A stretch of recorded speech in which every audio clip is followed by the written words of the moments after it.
AP assembly సమావేశాలు కొనసాగుతున్నాయి. శాసనసభలో మహిళా సాధికారతపై ముఖ్యమంత్రి చంద్రబాబు నాయుడు మాట్లాడుతూ, ఓవైపు మహిళా దినోత్సవం జరుపుకుంటున్న సమయంలోనే మహిళల పట్ల వివక్షత చూపడం జరుగుతోందన్నారు. ఎన్టీఆర్ టీడీపీ పెట్టినప్పటి నుంచి ఉమెన్ ఎంపవర్మెంట్కు కృషి చేశారని గుర్తు చేశారు. మహిళా సాధికారత కోసం నిన్న, నేడు, రేపు టీడీపీ పనిచేస్తుందని స్పష్టం చేశారు. తెలుగుదేశం పార్టీ సిద్ధాంతం జెండర్ ఈక్విటీ ద్వారా ఆడవారికి సమాన అవకాశాలు కల్పించడమని తెలిపారు. మహిళా సాధికారత ప్రారంభమయ్యింది టీడీపీతోనే అని చెప్పుకొచ్చారు. 1986లో మహిళలకు ఆస్తిలో సమాన హక్కులు ఇచ్చారన్నారు. తల్లికి, చెల్లికి ఆస్తిలో వాటా ఇవ్వని వ్యక్తి నిన్నటి వరకు ఇదే సభలో ముఖ్యమంత్రిగా ఉన్నారని మాజీ సీఎం జగన్ను ఉద్దేశించి సీఎం విమర్శలు గుప్పించారు. ఇచ్చిన ఆస్తి విషయంలోనూ కోర్టుకు వెళ్లి వెనక్కి ఇవ్వాలని అడిగారంటూ చంద్రబాబు తీవ్ర స్థాయిలో ధ్వజమెత్తారు.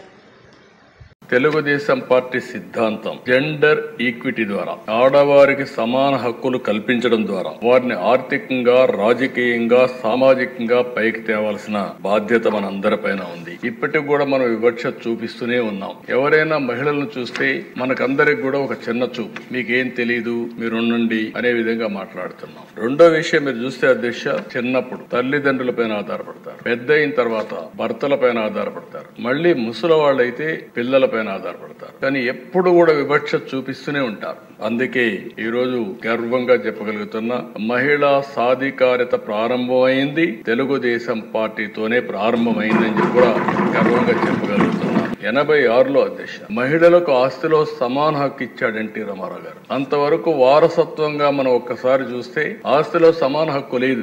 ఆడపిల్లలుంటే పెళ్లిళ్లు చేసి పంపించేస్తున్నాం, ఆస్తిలో హక్కు లేని పరిస్థితి తీసుకొస్తున్నాం, సెక్యూరిటీ ఇవ్వలేని పరిస్థితికి వచ్చాం. అది తీసుకొచ్చిన తర్వాత అధ్యక్ష డిమాండ్ చేసే పరిస్థితికి వచ్చారు ఆడబిడ్డలు. I'm proud to say that. ఎవరైనా సరే అది అయిన తర్వాత ఈరోజు చూస్తే 40 ఏళ్ల ముందే తీసుకొస్తే 2005లో దేశంలో దీన్ని చట్టంగా తీసుకొచ్చారు, మహిళలకు ఆస్తిలో సమాన హక్కుని.